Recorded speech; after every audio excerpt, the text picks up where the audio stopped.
हाँ, तो I was saying कि मैट्रिसेस क्या होते हैं, मैट्रिसेस डिनोट कॉम्पैक्टनेस। मतलब मैट्रिसेस क्या करते हैं, किसी चीज़ को कॉम्पैक्ट वे में डिनोट करने का प्रोसेस होता है। ठीक, तो ये एक बहुत ही पुराने मैथमेटिशियन थे, ठीक है, केली, CAYLEY, केली मैथमेटिशियन थे। तो इन्होंने चीज़ों को कॉम्पैक्ट वे में, क्योंकि होता क्या था कि पहले के टाइम पे ऐसे नोटबुक्स और बहुत सारी चीज़ें नहीं हुआ करती थी, तो you have a black board and a chalk, and चार चार पांच पांच ब्लैक बोर्ड लगा करके कोई डिफिकल्ट इक्वेशन को सॉल्व कर रहे होते थे। तो इट टुक अ वेरी, मतलब होते पेन और पेपर भी थे, but instead of writing it on pen और पेपर, क्योंकि आपको पूरी इक्वेशन एक साथ दिखनी चाहिए, पेन और पेपर छोटा चीज़ हो जाता है, तो they used to write everything on the white boards. आपने देखा भी होगा वाइट बोर्ड और ब्लैक बोर्ड्स मूवीज में बहुत सारी। यस। तो चीज़ों को कॉम्पैक्ट वे में रिप्रेजेंट करना होता था, तो that is why different symbols use होते थे डिफरेंट चीज़ों के लिए, या डिफरेंट तरह के मतलब, और कई बार ऐसा भी होता था कि अल्फाबेट्स कम पड़ जाते थे, तो they used to use symbols, different type of symbols, and फिर वहाँ से वो चीज़ें मैथमेटिक्स में यूज होने लगी। तो that was the whole process that has been, that was being followed. तो चीज़ों को कॉम्पैक्ट वे में रिप्रेजेंट करना, लाइक 8-10 इक्वेशन बन रही हैं, उनको कॉम्पैक्ट वे में कैसे रिप्रेजेंट करेंगे, 10 वेरिएबल्स ले रहे हो, फिर चीज़ों को सिंप्लीफाई कर रहे हो, फिर बहुत कॉम्प्लिकेटेड हो जाती थी चीज़ें, फिर एक एक इक्वेशन देखना, एक एक इक्वेशन को सॉल्व करना। तो there should be a compact method जिससे कि चीज़ें बहुत ईजिली हो जाएं। तो matrices provided one such thing, कि मैट्रिसेस क्या करता था, चीज़ों को कॉम्पैक्ट वे में रिप्रेजेंट करने का वे हो जाता था, जैसे कि अगर इंस्टेड ऑफ राइटिंग 10 लाइन्स, आप एक छोटा सा स्क्वायर ब्रैकेट बना करके आप वैल्यूज इंसर्ट कर देते हो, and the representation is complete. उसका सिग्निफिकेंस कैसे होता है, या उससे क्या रिप्रेजेंटेशन का मतलब क्या होता है, वो हम इस चैप्टर में देखेंगे कि कैसे मैट्रिसेस को रिप्रेजेंट करते हैं नंबर्स के फॉर्म में, और कैसे मैट्रिसेस को ओपन करके क्या क्या सिग्निफिकेंस होता है उसका, कॉम्पैक्ट फॉर्म में कैसे लिखते हैं, उसका सिग्निफिकेंस क्या होता है। तो that will study in this chapter, मतलब second part of the chapter. अब मैट्रिसेस का कोई भी और सिग्निफिकेंस नहीं होता, ठीक है, बस रिप्रेजेंटेशन के काम आता है, कॉम्पैक्ट करने के काम आता है। इसके बाद फिर हम क्या देखेंगे कि जैसे डिटर्मिनेंट होता था, determinant was a square matrix, determinant is a square matrix. ठीक है, स्क्वायर मैट्रिक्स क्या होता है, जहाँ पे नंबर ऑफ रोज और नंबर ऑफ कॉलम सेम हो जाते हैं। तो आपने डिटर्मिनेंट में देखा होगा कि यार 2x2 डिटर्मिनेंट हमने पढ़ा था, या 3x3 डिटर्मिनेंट पढ़ा था। लेकिन मैट्रिसेस के साथ ऐसा नहीं है, मैट्रिक्स के साथ ऐसा नहीं है, क्योंकि वो रिप्रेजेंटेशन है, तो वो किसी भी तरह के नंबर्स का रिप्रेजेंटेशन हो सकता है। तो यहाँ पे नंबर ऑफ रोज और नंबर ऑफ कॉलम्स ऐसा नहीं होता कि इक्वल हो, ठीक है। अगर इक्वल हो जाते हैं तो इस तरह के मैट्रिक्स को हम स्क्वायर मैट्रिक्स बोलते हैं। तो हम डिफरेंट टाइप ऑफ मैट्रिक्स भी पढ़ेंगे अभी, कि अलग अलग मैट्रिक्स क्या क्या होती हैं, और क्या क्या चीज़ें, मतलब उनकी डेफिनेशंस भी पढ़ेंगे। आफ्टरवर्ड्स हम उस पर कैसे मैथमेटिकल ऑपरेशन परफॉर्म कर सकते हैं, लाइक अगर कॉम्पैक्ट वे में लिखा हुआ है किसी चीज़ को, एंड अगर हम फिर उसको क्या करते हैं कि कॉम्पैक्ट वे में लिखने का मतलब, तो तब एडवांटेज तो तभी है ना जब हम उस पर बाकी सारे ऑपरेशंस भी परफॉर्म कर सकें, like multiply, divide, subtract, add, ये सब कर सकें। नहीं तो अगर मैंने कॉम्पैक्ट में लिख दिया और मुझे कोई मैथमेटिकल ऑपरेशन परफॉर्म करना है तो वापस से बड़ा ओपन करना पड़ा, तो फिर उसका सिग्निफिकेंस ही खत्म हो गया। तो कॉम्पैक्ट वे में ही कैसे हम ऐड, सब्सट्रैक्ट, मल्टीप्लाई और डिवाइड कर सकते हैं, बेसिकली मैथमेटिकल ऑपरेशंस परफॉर्म कर सकते हैं मैट्रिसेस पे, ये भी हम डील करेंगे या देखेंगे। उसके बाद मतलब यही पूरा चैप्टर है आपका बेसिकली, कि रिप्रेजेंटेशन क्या होता है, उसका सिग्निफिकेंस क्या होता है, डिफरेंट टाइप के मैट्रिक्स कैसे होते हैं, उस पर हम कैसे मैथमेटिकल ऑपरेशन परफॉर्म कर देते हैं, कॉम्पैक्ट रखते हुए ही हम कैसे मैथमेटिकल ऑपरेशन परफॉर्म कर सकते हैं। तो this will constitute your whole chapter. फिर किसी को कोई डाउट होगा तो धीरे धीरे कवर करते रहेंगे वो चीज़ें। ठीक है, तो स्टार्ट करता हूँ मैं। तो मैट्रिक्स को रिप्रेजेंट करने के लिए पहले रिप्रेजेंटेशन कैसे होता है, तो मैट्रिसेस चैप्टर का नाम है मैट्रिक्स या मैट्रिसेस। ठीक है, चीज़ों को कॉम्पैक्ट वे में रिप्रेजेंट करने के लिए, तो उसके लिए हम स्क्वायर ब्रैकेट्स यूज करते हैं। इवन एट टाइम्स हम इस तरह के ब्रैकेट्स भी, सिंपल ब्रैकेट्स भी यूज करते हैं। ठीक है, तो दीज टू ब्रैकेट्स, इसके अंदर जो हम वैल्यूज लिखते हैं इसी को हम बोलते हैं मैट्रिक्स या मैट्रिसेस। ओके, मैट्रिक्स का कोई स्पेशल मीनिंग नहीं होता, कुछ भी सिग्निफिकेंस, मतलब कोई स्पेशल मीनिंग नहीं होता कि लाइक अगर मैं आपने ऐसा लिख दिया, इसका यहाँ पे मैंने वैल्यूज डाल दी 4, 5, इसका कोई सिग्निफिकेंस या कोई मीनिंग नहीं होता। It is just a method of representation, it is just a method of representation. Determinant का जैसे वैल्यू होता था 2 3 4 5 आपने लिख दिया है, तो उससे बहुत सारी चीज़ें कर सकते थे। लाइक इस डिटर्मिनेंट की वैल्यू क्या हो गई, तो 2 इंटू 5 माइनस 3 इंटू 4 डिटर्मिनेंट की वैल्यूज होती थी। मैट्रिक्स में ऐसा कुछ भी नहीं होता, बस एक रिप्रेजेंटेशन का मेथड है वो। ओके, मैट्रिक्स को हम जनरली एक कैपिटल लेटर से डिनोट करते हैं। Like let's say this is a matrix, तो capital A is this thing, तो कैपिटल ए के लिए हमने ये रिप्रेजेंटेशन लिया हुआ है 2x2 का, जिसमें वैल्यूज हैं 2 3 4 और 5। सिग्निफिकेंस समझ जाओगे अभी धीरे धीरे। तो कैपिटल लेटर से डिनोट करते हैं, ठीक है।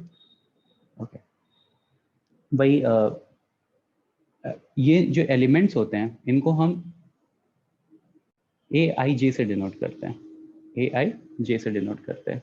ए आई जे क्या है, या i denotes row and j denotes column. बहुत सिमिलर है डिटर्मिनेंट से, वेरी सिमिलर टू डिटर्मिनेंट, ठीक है। I denotes row and j denotes column. For example, this will be a11, this will be a12, this will be a21, this will be a22 and so on, ठीक है। तो representation का method ये होता है। Okay, अब जैसे मैंने पहले ही बता दिया कि मैट्रिक्स में नंबर ऑफ रोज और नंबर ऑफ कॉलम्स इक्वल होना जरूरी नहीं है। Number of rose and number of columns can be different, ठीक है। तो अगर मान लो मेरे पास कुछ ऐसा हो गया 2 3 4, मतलब बस जिसमें रो है, तो इसको हम बोलते हैं row matrix, row matrix. If I have a matrix, let's say B, and B has 5 6 7, तो इसको हम बोलते हैं कॉलम मैट्रिक्स। बस एक कॉलम है इसमें, ठीक है, इसको हम बोलते हैं कॉलम मैट्रिक्स। जिसमें सिर्फ एक रो होती है उसको हम बोलते हैं रो मैट्रिक्स, जिसमें सिर्फ एक कॉलम होता है उसको हम बोलते हैं कॉलम मैट्रिक्स, ठीक है। तो इस तरह के बहुत तरह के मैट्रिक्सेस अभी आपको पढ़ाऊंगा मैं, ओके। तो number of rows number of column check होना जरूरी नहीं है। एलिमेंट्स का एड्रेस आपको निकालना आता है, डिटर्मिनेंट्स में मैंने बता रखा है। जैसे for example if I have 1 2 3 4 5 6 ऐसा कुछ, and if I am asking A23 की क्या पोजीशन है, तो सेकेंड रो थर्ड कॉलम क्या हो जाएगा 6। If I am asking A21, तो सेकेंड रो फर्स्ट कॉलम, पहला वाला आई होता है, सेकेंड वाला जे होता है, तो that will be 4। If I am asking A12, तो that will be 2 and so on. इस तरह से आप सारी चीज़ें निकाल सकते हो, एड्रेस यू नो, ठीक है, कि कौन सी पोजीशन पे क्या लिख रखा है वो आपको पता है। एक बार लास्ट स्लाइड दिखा। हाँ श्योर।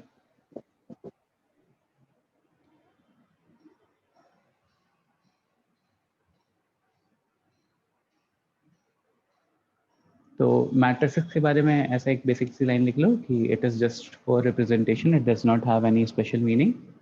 और इसको स्क्वायर ब्रैकेट्स या सिंपल ब्रैकेट से डिनोट करते हैं। लाइक यहाँ पे भी मैं 2 3 4 5 लिख सकता हूँ। उसके बाद फिर बाकी सब सारी चीज़ें डिटर्मिनेंट से वेरी सिमिलर हैं कि लाइक ए आई जे से रिप्रेजेंट करते हैं, where I is row and J is column. Capital letters use करते हैं मैट्रिसेस के लिए, ठीक है। और यहाँ पे number of rows number of columns equal होना ज़रूरी नहीं है। उसके बाद फिर एक हेडिंग डालो types of matrices, types of matrices, और उसमें सबसे पहला लिखो रो मैट्रिक्स, रो मैट्रिक्स जिसमें सिर्फ एक रो हो। सेकेंड हेडिंग डालो कॉलम मैट्रिक्स, कॉलम मैट्रिक्स में जिसमें सिर्फ एक कॉलम हो, which contains only one column। Example में आपके सामने लिखा हुआ है, ठीक है। इतना कर लो, 1 मिनट का टाइम दे रहा हूँ, उसके बाद फिर आगे बढ़ते हैं।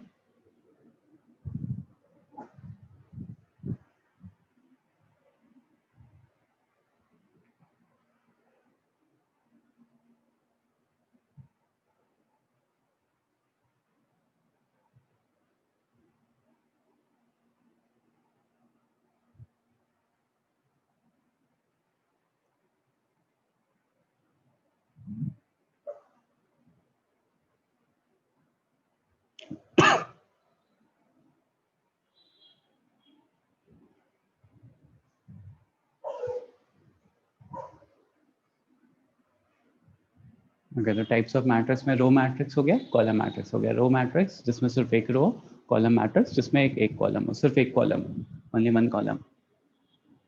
Next moving ahead, types of matrix में जीरो मैट्रिक्स और null matrix. Third is zero matrix और नल मैट्रिक्स। तो जीरो मैट्रिक्स और नल मैट्रिक्स क्या होता है? अ मैट्रिक्स जिसके सारे एलिमेंट जीरो हो, a matrix whose all the elements are zero, null matrix भी बोलते हैं, ठीक है।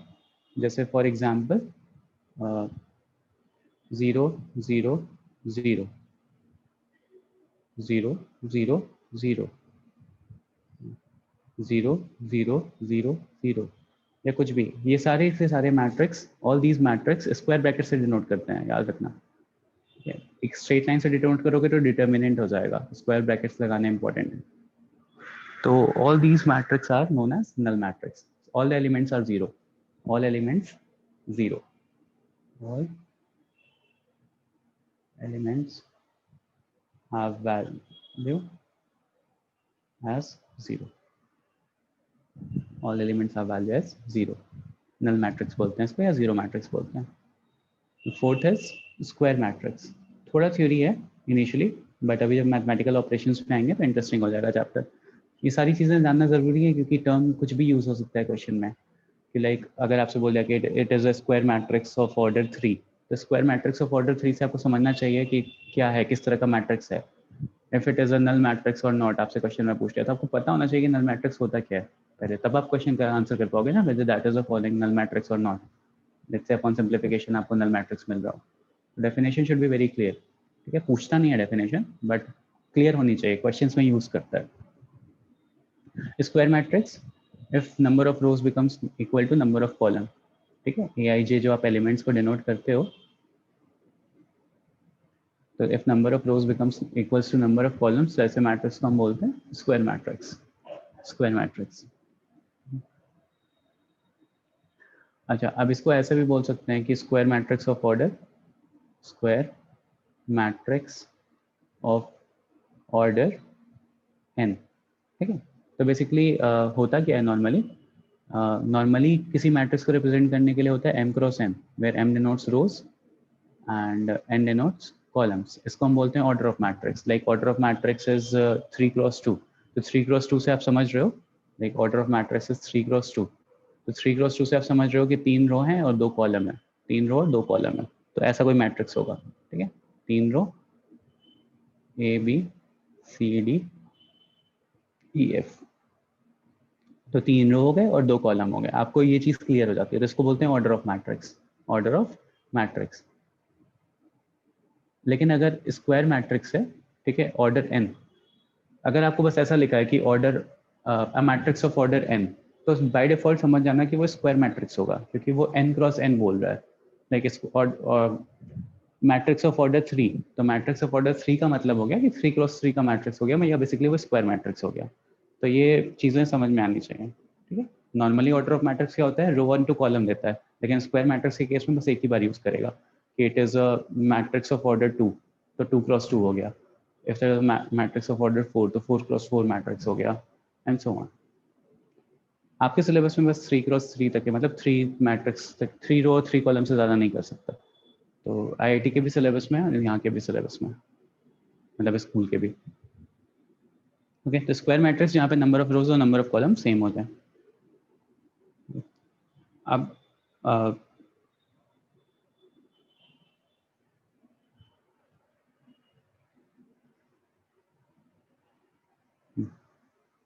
अब देखो किसी भी मैट्रिक्स में ना, किसी भी मैट्रिक्स में यहाँ पे I is equals to J का मतलब समझ रहे हो ना, I is equals to J का मतलब कि number of rows is equals to number of column. Yes, number of rows मतलब I is equals to J, मत ये मत सोच लेना कि A11 A1 A22 और ऐसे मत करने लगना। I is equals to J का मतलब बस इतना था कि number of rows is equals to number of columns था वहाँ पे, या M क्रॉस N में M क्रॉस M था वो, या N क्रॉस N था वो बेसिकली। ओके, अब देखो सर ये AIJ का मतलब क्या है? I is row, J is column। नहीं सर, वो नहीं, वो A लिखा है आपने, उसका क्या मतलब है? ये A, हाँ, A वो डिनोट करता है, मतलब किसी एक एलिमेंट को रिप्रेजेंट करना है तो A से डिनोट कर दिया, और उसका इटरेशन बढ़ाने के लिए, आइटरेशन बढ़ाने के लिए कि I और J तो चेंज हो जाएंगे ना। कॉलम और रो। हाँ, तो A11 या A12 मतलब एक एलिमेंट को रिप्रेजेंट किया है स्मॉल a से, ठीक है। Okay, thank you sir. बस वो रिप्रेजेंटेशन है, कुछ और नहीं है उसका सिग्निफिकेंस। जैसे यहाँ पे देखो, यहाँ पे अगर मैं बोलूँ तो A11 is 1, A12 is 2, तो अगर नॉर्मली निकालोगे तो A is just denoting an element of matrix B, उसका एड्रेस है 2,3 2 and 3, बस उसका वो रिप्रेजेंटेशन होता है। अब देखो fifth is diagonal matrix. Diagonal matrix, देखो डायगोनल मैट्रिक्स होने के लिए एक प्री रिक्विजिट है, ठीक है। प्री रिक्विजिट क्या है कि डायगोनल मैट्रिक्स तभी हो सकता है जब ये स्क्वायर मैट्रिक्स हो। डायगोनल मैट्रिक्स तभी हो सकता है जब ये स्क्वायर मैट्रिक्स हो, एल्स डायगोनल मैट्रिक्स पॉसिबल नहीं है। दूसरा, डायगोनल मैट्रिक्स की डेफिनेशन और क्या होती है, मतलब स्क्वायर मैट्रिक्स होना तो प्री रिक्विजिट है, कंपलसरी कंडीशन है ये। स्क्वायर मैट्रिक्स नहीं होगा तो डायगोनल मैट्रिक्स होगा ही नहीं, फिर वो कभी नहीं होगा, ठीक है। तो diagonal matrix is a subset of square matrix, ऐसा कह सकते हो। और स्क्वायर मैट्रिक्स हो जाए और फिर उसके बाद हो जाए कि a matrix in which every non diagonal element is zero. Every non diagonal element is zero. Every non diagonal element is zero, ऐसे मैट्रिक्स को हम बोलते हैं डायगोनल मैट्रिक्स। अच्छा, अब किसी मैट्रिक्स का डायगोनल क्या होता है, अगर कोई स्क्वायर मैट्रिक्स लेते हैं, ठीक है, तो diagonal is A11 0 0 0 A21 A22 0 0 0 A33, ठीक है। तो देखो डायगोनल किसी भी मैट्रिक्स में एक ही साइड से बनता है, लेफ्ट टॉप से राइट बॉटम, लेफ्ट टॉप से राइट बॉटम। उल्टा वाला हम डायगोनल नहीं बोलते हैं। स्क्वायर मैट्रिक्स में diagonal is just one diagonal, top left से राइट बॉटम, टॉप लेफ्ट से राइट बॉटम, ओके। तो इस तरह के मैट्रिक्स को हम बोलते हैं डायगोनल मैट्रिक्स। तो स्क्वायर मैट्रिक्स होना जरूरी है, सबसे पहली कंडीशन, उसके बिना तो डायगोनल मैट्रिक्स बनेगा ही नहीं। और दूसरा कि every non diagonal element is equal to zero, मतलब यहाँ पे Aij is equals to 0 when I is not equals to j, when I is not equals to j। ऐसे मैट्रिक्स को हम बोलते हैं डायगोनल मैट्रिक्स। ये मैथमेटिकल रिप्रेजेंटेशन है, ध्यान से देखना इसको, समझना इसको। Aij मतलब एलिमेंट को इक्वल टू कर दिया जीरो को, कब, when I is not equal to j, when I is not equal to j। तो अगर ऐसा कुछ रिप्रेजेंटेशन है, also this is a square matrix, तो हम इसको बोलेंगे diagonal matrix. Diagonal matrix, okay. Yes, sir. Next is scalar matrix. Next is scalar matrix, ठीक है। स्केलर मैट्रिक्स में क्या होता है, सिक्स्थ है सॉरी। स्केलर मैट्रिक्स की प्री रिक्विजिट है कि it should be a diagonal matrix. अब अगर डायगोनल मैट्रिक्स है तो बाय डिफॉल्ट क्या हो गया, स्क्वायर मैट्रिक्स भी हो गया वो। तो वो सारी चीजें अंडरस्टूड हैं, ठीक है, इतना बार बार बोलने की जरूरत नहीं है, समझने की जरूरत नहीं है। If something is a diagonal matrix तो by default it is a square matrix, ठीक है। तो स्केलर मैट्रिक्स का प्रीरिक्विजिट है कि डायगोनल मैट्रिक्स होना चाहिए। और यहाँ पे क्या होता है, एकदम सेम होता है, डायगोनल मैट्रिक्स ही होता है। बट यहाँ पे क्या होता है, ए मतलब डायगोनल मैट्रिक्स है तो Aij is equal to 0 for all 9 I not equal to j। ये तो कंडीशन हो ही गई डायगोनल मैट्रिक्स की, ये तो आपको पता ही है अगर डायगोनल मैट्रिक्स है तो। Also Aij is equal to constant k for I is equal to j। मतलब यहाँ पे क्या है कि एक ही कॉमन वैल्यू है सबकी, एक ही कॉमन वैल्यू है सबकी, वो कुछ भी हो सकती है। Let's say it is a constant k। यहाँ पे क्या था कि सबकी अलग अलग वैल्यू हो सकती थी। A11 would have been 1, this would have been 2, this would have been 5, anything would have been possible, बस डायगोनल्स पे प्लेस्ड हैं। तो that was a diagonal matrix. But अगर वैल्यू सेम हो जाए, सबकी वैल्यू सबकी सेम हो जाए, like if it is 1 here तो यहाँ पे भी 1 और यहाँ पे भी 1 हो जाएगा, तो ऐसे मैट्रिक्स को हम बोलते हैं स्केलर मैट्रिक्स। तो ये कंडीशन लिख लो, ये तो कंडीशन डायगोनल मैट्रिक्स की हो गई, डायगोनल मैट्रिक्स की हो गई। This is the condition for scalar matrix, मतलब these two conditions combine scalar matrix बनता है। जहाँ पे I इज इक्वल टू 0 हो रहा है वहाँ पे कांस्टेंट k हो जाएगा, ठीक है। नेक्स्ट इज यूनिट मैट्रिक्स और आइडेंटिटी मैट्रिक्स।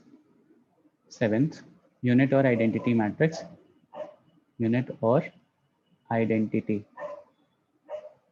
मैट्रिक्स, तो देखो बस वही है जो ऊपर वाला था, बस वही सेम कंडीशन है, ठीक है, कि डायगोनल होना चाहिए, स्केलर होना चाहिए, बट वो जो स्केलर है ना उसकी वैल्यू 1 होनी चाहिए. Also a of ij should be equal to 1 for I is equals to j. for I is equals to j. मतलब डायगनल्स पे जो एलिमेंट्स हैं वो 1 होने चाहिए. ठीक है, जो डायगनल्स पे जो एलिमेंट है, जो स्केलर k था उसकी वैल्यू 1 कर दी, बस इतना सा डिफरेंस है. तो स्केलर मैट्रिक्स और यूनिट मैट्रिक्स में क्या होता है, आइडेंटिटी मैट्रिक्स और unit matrix again is a subset of scalar matrix जहाँ पे k की वैल्यू 1 हो जाएगी. अगर k की वैल्यू 1 हो जाएगी तो उसको स्केलर मैट्रिक्स भी बोल सकते हैं, उसको डायगोनल मैट्रिक्स भी बोल सकते हैं, उसको स्क्वायर मैट्रिक्स भी बोल सकते हैं. बाय डिफॉल्ट है वो तो. ठीक है, मतलब लाइक अगर यूनिट मैट्रिक्स और आइडेंटिटी मैट्रिक्स है मेरे पास तो बाय डिफॉल्ट वो स्केलर मैट्रिक्स हो गया. And if something is scalar matrix तो बाय डिफॉल्ट वो डायगोनल मैट्रिक्स हो गया. And if something is diagonal matrix तो बाय डिफॉल्ट वो स्क्वायर मैट्रिक्स हो गया. ठीक है, ये पॉइंट समझ में आ रहे हैं ना सारे, ये Yes. सारा सबसेट होता जा रहा है, सबसेट्स पढ़ते जा रहे हैं. तो this is identity matrix, diagonal पे 1 हो जाए. ओके, अब इसी तरह से क्या कहते हैं, एक बनता है अपर ट्रायंगुलर मैट्रिक्स और एक बनता है लोअर ट्रायंगुलर मैट्रिक्स. तो देखो अपर ट्रायंगुलर मैट्रिक्स क्या होता है, 8th इज अपर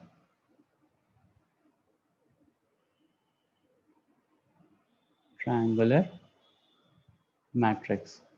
तो देखो अपर ट्रायंगुलर मैट्रिक्स क्या होता है, लोअर ट्रायंगुलर अपने आप समझ में आ जाएगा. फिर इसमें क्या होता है ना कि एक स्क्वायर मैट्रिक्स होता है in which every element below the diagonal is 0. Every element below the diagonal is 0. Every element below the diagonal is 0. जैसे फॉर एग्जाम्पल पहले डायगोनल फिक्स कर लेते हैं a b c. तो डायगोनल से नीचे वाले जितने भी एलिमेंट हैं सब 0 हैं. तो 0 0 0 d e f कुछ भी हो जाए. तो डायगोनल से नीचे वाले जो सारे एलिमेंट्स हैं, बिलो वाले सारे एलिमेंट्स 0 हो जाएं, तो ऐसे मैट्रिक्स को हम बोलते हैं अपर ट्रायंगुलर मैट्रिक्स. तो अब मुझे एक बात बताओ, 0 0 1 0 0 0, इसको भी 0 कर रहा हूँ, a b c. This is upper triangular matrix और not, Yes, sir. Yes, sir. है ना. तो please Yes. Understand this thing कि डायगोनल से फर्क नहीं पड़ता, डायगोनल के नीचे वाले अगर एलिमेंट 0 हैं, बस वही कंडीशन है मेरे पास. इफ द डायगोनल से नीचे वाले एलिमेंट 0 हैं तो द अपर ट्रायंगुलर मैट्रिक्स भी बोल सकते हैं उसको. ठीक है, तो we do not have any information of diagonal and above diagonal, we just have information about the elements below the diagonal. अगर वो 0 हैं तो हम अपर डायगोनल ट्रायंगुलर मैट्रिक्स बोल सकते हैं. लोअर ट्रायंगुलर मैट्रिक्स मतलब समझ गए होगे आप क्या होगा. Yes, sir. ठीक है, तो लिख लो उसको भी, ऊपर वाले 0. ऊपर वाले 0 हो जाए. ठीक है, वही सेम चीज कर लो, every element above the diagonal is 0. मैं एग्जांपल यहाँ लिख दे रहा हूँ. तो देखो डायगोनल से ऊपर वाला एलिमेंट 0 हो गया, इसको भी अपर ट्रायंगुलर बोल सकते, लोअर ट्रायंगुलर बोल सकते हैं. मतलब लोअर ट्रायंगुलर मैट्रिक्स मतलब लोअर ट्रायंगुलर में डेटा है, अपर ट्रायंगुलर मैट्रिक्स मतलब अपर ट्रायंगुलर में डेटा है. सो 3D भी देख लो एक बार, मतलब सर 3D इसमें भी वाला. सारे वो चाहिए ना, स्क्वायर मैट्रिक्स, डायगोनल हाँ, matrix, square diagonal word use कर लिया तो बाय डिफॉल्ट डायगोनल और स्क्वायर हो गया ना. मतलब सारे थे. हाँ, मतलब डायगोनल अगर बन रहा है तो स्क्वायर मैट्रिक्स होगा ही होगा. वो तो मैंने बोला ना कि अंडरस्टैंडेबल चीजें हैं, वो बार बार बोलने की जरूरत नहीं है. अगर कोई ऐसा मैट्रिक्स बन गया तो आप इसमें डायगोनल बना ही नहीं पाओगे. 2 3 4 5 6 7 इसमें आप डायगोनल बना ही नहीं पाओगे. Yes.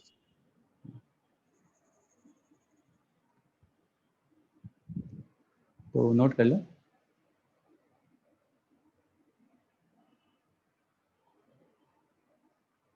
Examples, lower triangular matrix लिख लो.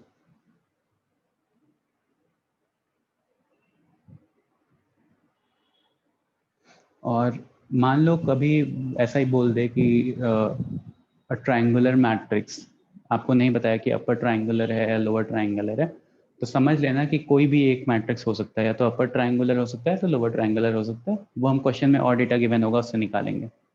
If the word is used in the question, triangular matrix instead of upper triangular or lower triangular, so you are not aware from the up till there कि मतलब from that point you are not clear, ambiguity है कि upper triangular होगा या lower triangular होगा, but definitely दोनों में से एक होगा, ठीक है? तो वो बाकी कुछ और भी डेटा गिवन होगा उससे क्लियर हो जाएगा. तो इफ ट्रायंगुलर मैट्रिक्स यूज होता है तो आइदर और केस हो सकता है, अपर भी पॉसिबल हो सकता है, लोअर भी पॉसिबल हो सकता है. देखेंगे आगे क्वेश्चन क्या पूछ रहा है उसके ऊपर.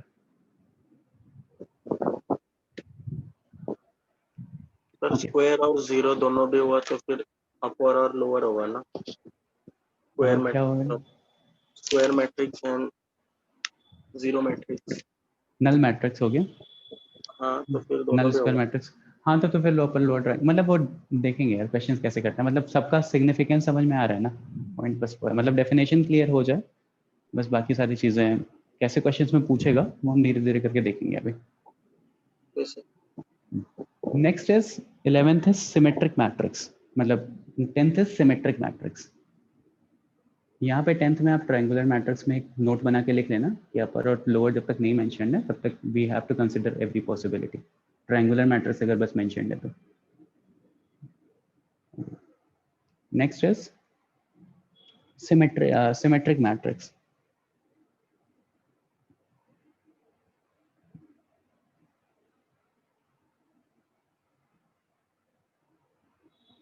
सिमेट्रिक मैट्रिक्स क्या होता है? सिमेट्रिक मैट्रिक्स इज कि अगर मैंने रोज और कॉलम को इंटरचेंज कर दिया तो मैट्रिक्स में कोई चेंज ना हो. If I am interchanging row and column, ठीक है, पहले देखते हैं, पहले वो लिखने की कोशिश करते हैं. तो देखो किसी भी मैट्रिक्स को रिप्रेजेंट करने का, अच्छा मैट्रिक्स रिप्रेजेंटेशन तो मैंने बताया नहीं यार, मैथमेटिकल. ओके यहीं पे बताता हूँ. जैसे मान लो I have a matrix A, ठीक है, इसके एलिमेंट को ए आई जे से डिनोट किया मैंने, और यहाँ पे फिर मैं ऑर्डर लिखता हूँ एम क्रॉस एन या एन क्रॉस एम जो भी होता है. तो ये होता है मैट्रिक्स रिप्रेजेंटेशन, ठीक है. यहाँ पे आई और जे एलिमेंट को आइट्रेट करने के काम आते हैं, और एम क्रॉस एन मुझे ऑर्डर बताता है, where M is row and N is column, ठीक है. जैसे फॉर एग्जाम्पल मैंने ऐसा लिख दिया कि b is equals to b i j और 2 क्रॉस 3, तो आपको पता चल गया कि इसका मतलब ये हो गया B11 B12 B13, 2 रो और 3 कॉलम है, B21 B22 B23, कुछ इस टाइप का मैट्रिक्स होगा matrix B. From this you are getting the information कि बी कुछ इस टाइप का मैट्रिक्स होगा, ठीक है. This is matrix representation. यहाँ पे हम ऑर्डर लिखते हैं, ऑर्डर बता दिया था मैंने, कंबाइन नहीं किया था, सॉरी. तो इसको ऑर्डर बोलते हैं, इसको एलिमेंट डिनोट करने के काम आते हैं, और आई और जे इटरेट करके फिर एलिमेंट्स को एड्रेस मतलब डिनोट करने के काम आते हैं एलिमेंट्स का. तो बहुत सिंपल सा रिप्रेजेंटेशन है, आई होप समझ में आ गया होगा. तो ये लिख लो, represent matrix representation, mathematical form of matrix representation. तो यहाँ से आपको ये चीज़ें क्लियर हो गई. इससे इतनी कॉम्पैक्ट चीज़ से आप ये सारी चीज़ डिराइव कर सकते हो. अब अगर ऑब्वियसली आप टू राइट द वैल्यू तो आप डायरेक्टली ऐसा नहीं लिख सकते, you will have to write it in matrix form. देखते हैं आगे. Next is symmetric matrix. Symmetric matrix. तो सिमेट्रिक मैट्रिक्स क्या होता है? कोई मेरे पास स्क्वायर मैट्रिक्स है, ठीक है. स्क्वायर मैट्रिक्स को डिनोट करने के लिए क्या हो जाएगा? ए i j n cross N, मतलब यहाँ पे नंबर ऑफ रोज और नंबर ऑफ कॉलम अगर मैंने सेम कर दिया, एन क्रॉस एन कर दिया, तो मतलब या एम क्रॉस एम कर दिया, तो बेसिकली वो स्क्वायर मैट्रिक्स हो गया. तो एनी स्क्वायर मैट्रिक्स फॉर विच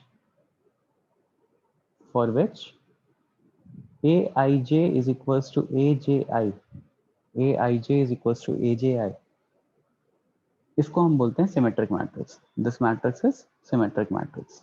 जैसे फॉर एग्जांपल, जैसे मान लो I have a matrix let's say 2 1 1,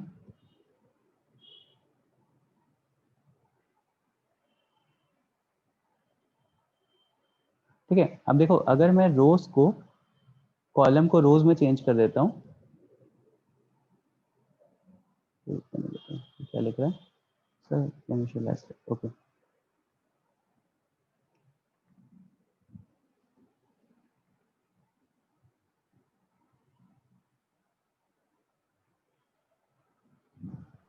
sir ये कौन से टाइप का है?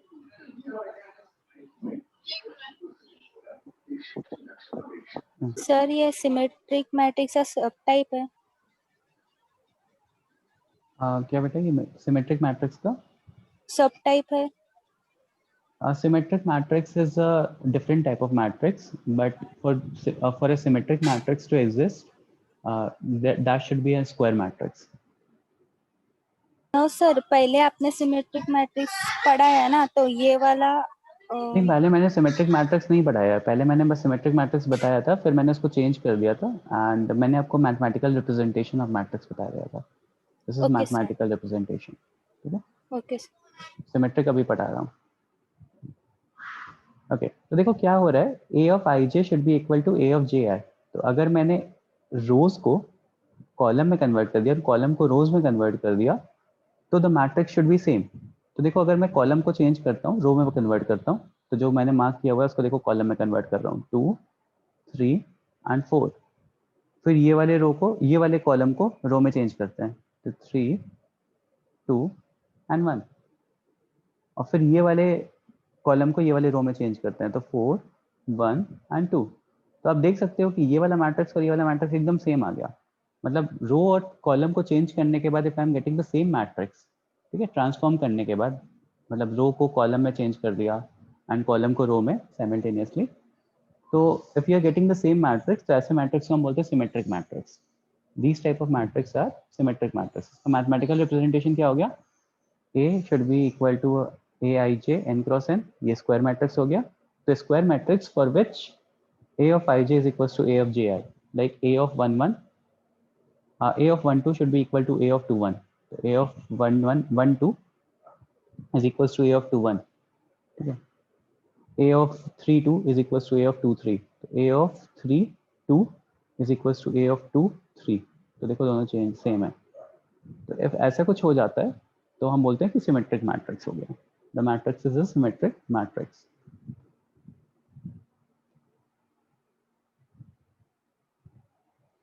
और एक होता है next definition is, and the last one is skew symmetric matrix. Skew symmetric matrix. तो skew symmetric matrix क्या होता है? Skew symmetric matrix is कि if I have a square matrix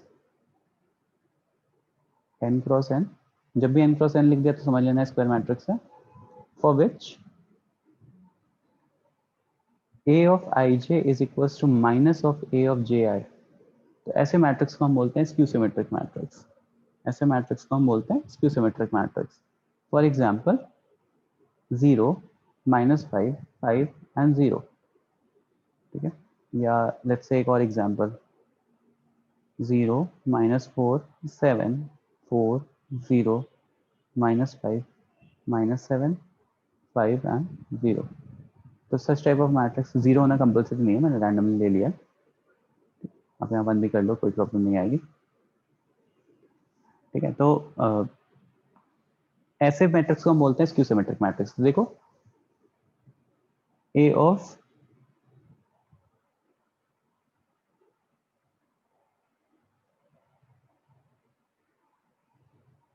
to one is equals to a of minus of 1 2. A of 2 1 देखो क्या हो जाएगा, second row first element minus is equals to minus of this element, तो equal हो जाएगा. तो that is the case of symmetric matrix. यहाँ पे 0 होना कंपल्सरी है क्योंकि a of 1 1 will should be equal to a of minus 1 1, तो वो 0 होगा तभी पॉसिबल हो पाएगा. ठीक है, by definition. That is why ये डायगोनल पे 0 रहेगा. Like a of 2 2 should be equal to minus of a of 2 2, तो वो तभी पॉसिबल हो पाएगा जब 0 हो यहाँ पे, और किसी भी एलिमेंट का माइनस वो पॉसिबल नहीं हो सकता ना. तो that is why diagonal should be 0 for skew symmetric matrix. तो आई होप ये क्लियर हो गया होगा स्क्यू सिमेट्रिक मैट्रिक्स क्या होता है. Very similar to symmetric matrix, but elements negative होते हैं यहाँ पे. तो ऐसे टाइप के कुछ मैट्रिक्स को हम बोलते हैं skew symmetric matrix. Now next topic is determinant of a matrix. तो डिटर्मिनेंट ऑफ अ मैट्रिक्स, तो डिटर्मिनेंट ऑफ अ मैट्रिक्स क्या होता है वो आपको पता है। लाइक मेरे पास अगर लेट्स से एक मैट्रिक्स है 1 -5 3 and 4 और इसका डिटर्मिनेंट निकालना है आपको, तो आपको पता है कैसे निकालते हैं। 1 -5 3 and 4 सिंप्लीफाई करो, 1 into 4 माइनस 3 into -5 कितना आ जाएगा?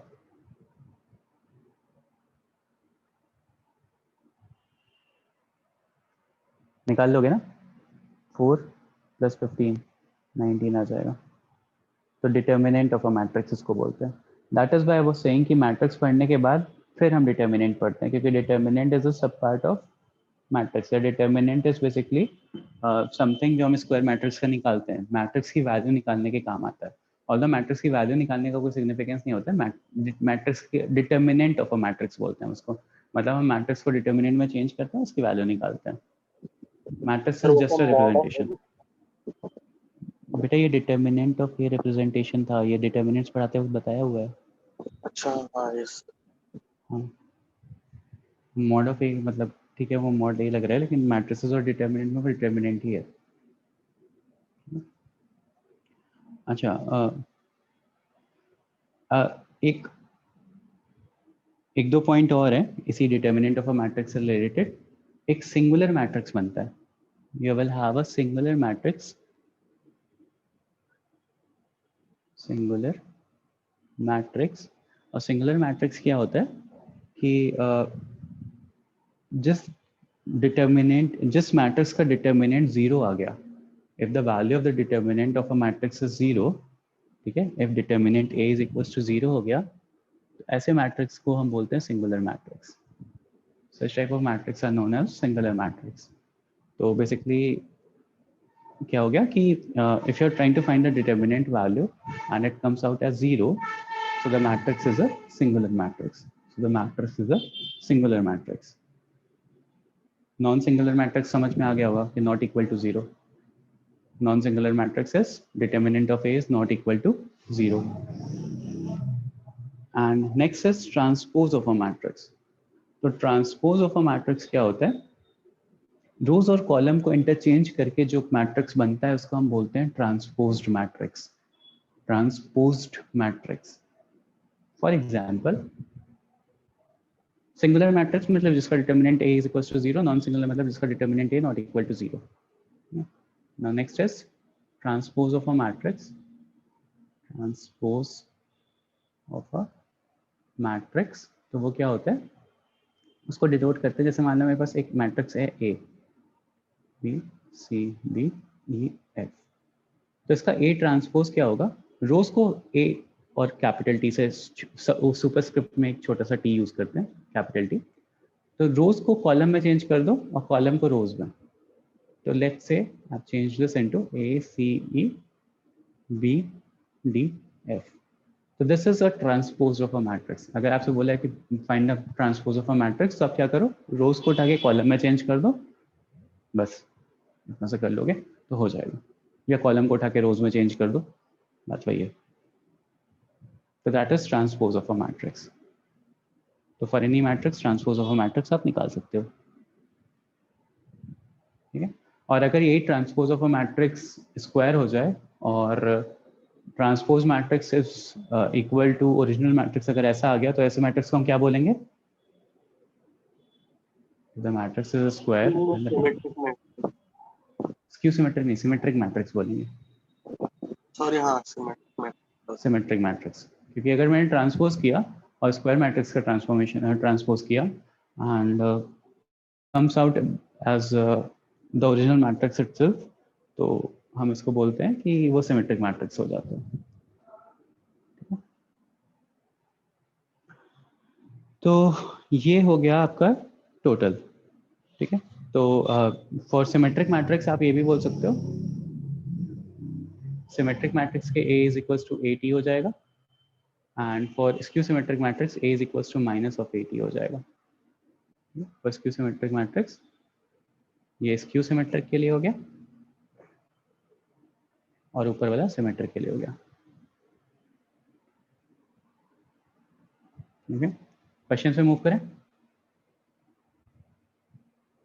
बहुत थ्योरी हो गई ना, आइडेंटिटी मैट्रिक्स, यूनिट मैट्रिक्स, क्या कहते हैं, नल मैट्रिक्स क्या होता है, स्क्वायर मैट्रिक्स क्या होता है, डायगोनल मैट्रिक्स क्या होता है, सो ऑन। इतनी थ्योरी पढ़ाने की मुझे भी आदत नहीं है, बट इस चैप्टर के स्टार्टिंग में हमेशा पढ़ाना पड़ता है। ओके, सो मूव करते हैं क्वेश्चंस पे। The first question is find whether the following is a singular matrix or not.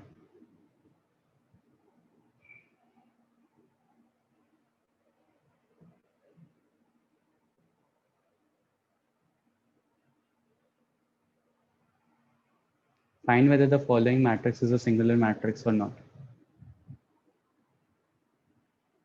Chart में लिख देना अपना आंसर, यस या नो करके।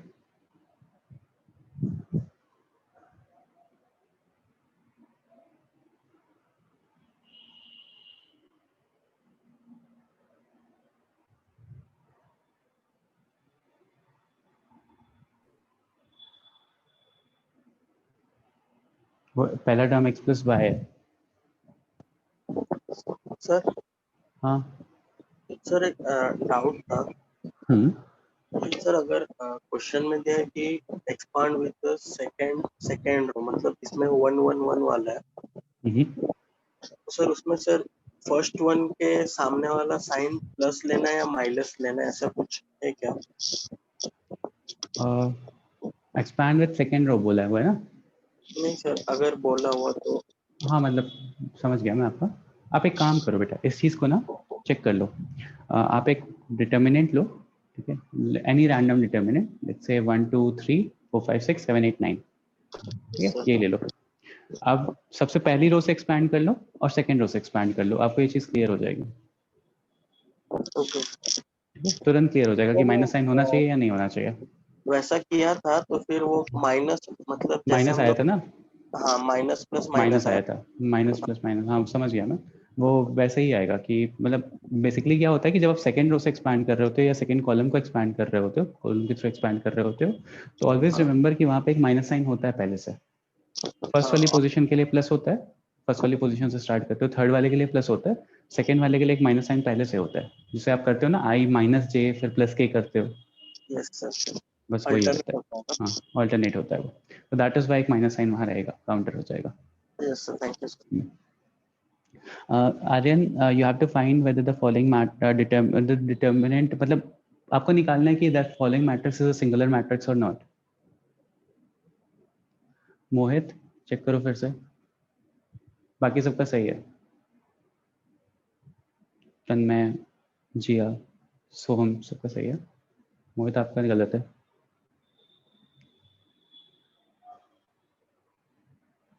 तो दो ही तो ऑप्शन थे, एक बार एक लिख चुके हो, दूसरी बार दूसरा लिख रहे हो। सर किया मैंने करेक्ट।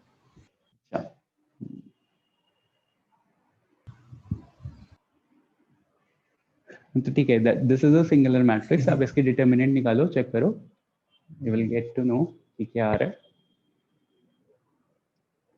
तो determinant of A will be, मतलब determinant of this matrix will be equal to 0, and if determinant value is equals to 0 तो ये singular matrix हो जाएगा।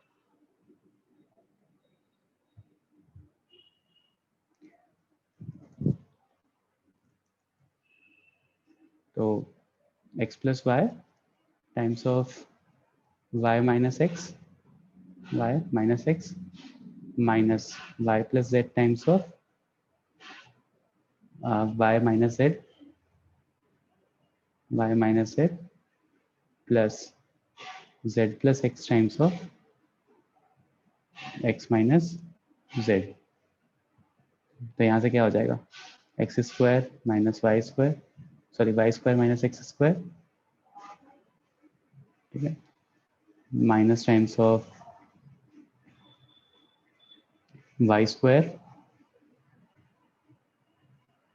माइनस जेड स्क्वायर, तो प्लस जेड स्क्वायर, और यहाँ से आ जाएगा plus X square minus Z square. तो सारी चीज़ें कैंसिल आउट हो जाएंगी, तो will be getting at 0। So determinant of A is 0. So you're getting a singular matrix. So this is a singular matrix. Okay. अच्छा, लॉजिक बताओ कि by logic बताना कि if I have a matrix A तो इसका A transpose का भी transpose कितना हो जाएगा? ए सर ए हो जाएगा, ए हो जाएगा। ए ट्रांसपोज करोगे तो रोज को कॉलम में चेंज कर दोगे, वापस से उसको भी ट्रांसपोज कर रहे हो तो वापस से कॉलम को रो में चेंज कर दोगे, तो ओरिजिनल मैट्रिक्स ही हो जाता है वो। ठीक है, ओरिजिनल मैट्रिक्स हो जाता है। ये 1 मार्क्स में पूछ सकता है वो ऑब्जेक्टिव टाइप में क्वेश्चंस में। नेक्स्ट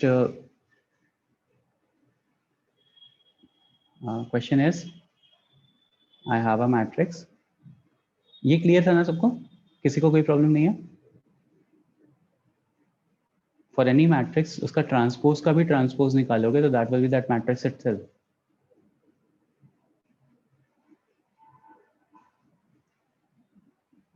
क्या हो गया? ब्रेकफास्ट लंच का टाइम आ गया क्या? देखो क्वेश्चन इज, लास्ट क्वेश्चन है बस, इसके बाद फिर छोड़ दूंगा, नो प्रॉब्लम। लास्ट लेक्चर है आप लोग का? Yes sir. Yes sir. हाँ तो बस ये लास्ट क्वेश्चन है, इसको थोड़ी एनर्जी के साथ कर लो, बस फिर छोड़ दूंगा। 7 4 5 and C, B and 6. I have been given that this matrix is a symmetric matrix, so find the value of A, B and C. ये 6 है। Find the value of A, B and C if this is a symmetric matrix. Chat section में लिखना।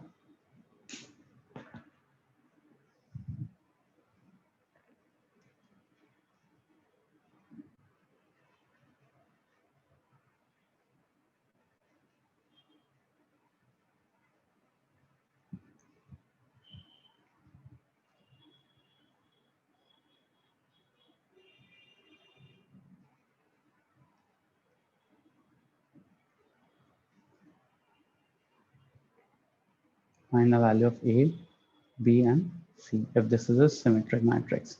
If this is a symmetric matrix.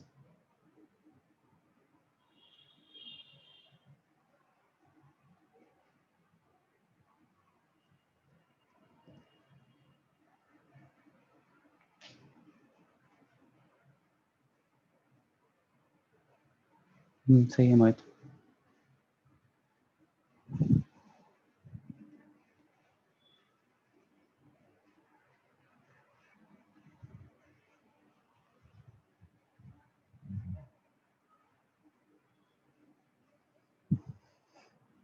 हाँ correct आ रहे हैं, सही है जी। दिख रहा है ना वो डायरेक्टली, डायगोनल चेंज करो तो सही है श्रेया। सही है। तो ये दोनों सेम हो जाएंगे, ये दोनों सेम हो जाएंगे और ये सेम हो जाएंगे, मतलब लाइक सिमेट्रिक है तो ये यहाँ पे पहुंचा दो तो C will be equal to 3, ये वाला यहाँ पे पहुंचा दो तो A will be equal to -7, तो A -7 आ गया, C 3 आ गया एंड B क्या हो जाएगा? ये वाली रो को इस वाले कॉलम में चेंज कर लो तो B और 5 इक्वल है, तो B इज इक्वल टू 5 आ जाएगा। तो -7, 5 and 3, that is the right answer. तो एक्सरसाइज 4.4 जो है ना वो सॉल्व कर लेना, सिंपल सिंपल ऐसे ऐसे क्वेश्चंस हैं, 1-1 मिनट वाले, 1-1 2-2 मिनट वाले क्वेश्चंस ना, कॉल कर लेना, भेज देना आराम से कल तक। आज क्या है, फ्राइडे ना, हाँ कल तक आराम से भेज देना, कोई प्रॉब्लम नहीं है।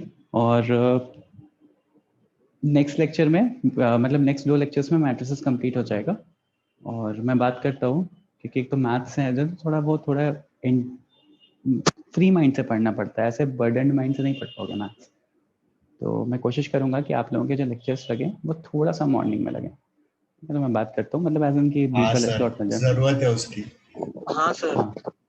मैथ्स वाले लेक्चर्स, मतलब बाकी थ्योरी लेक्चर्स तो लास्ट में चल जाते हैं, इंग्लिश या जैसा भी है, बट दैट डिपेंड्स अपॉन कि बाकी फैकल्टीज का कैसा टाइम टेबल होता है। तो एक बार मैं बात करूंगा, इसको थोड़ा सा मैं पहले करवाऊंगा।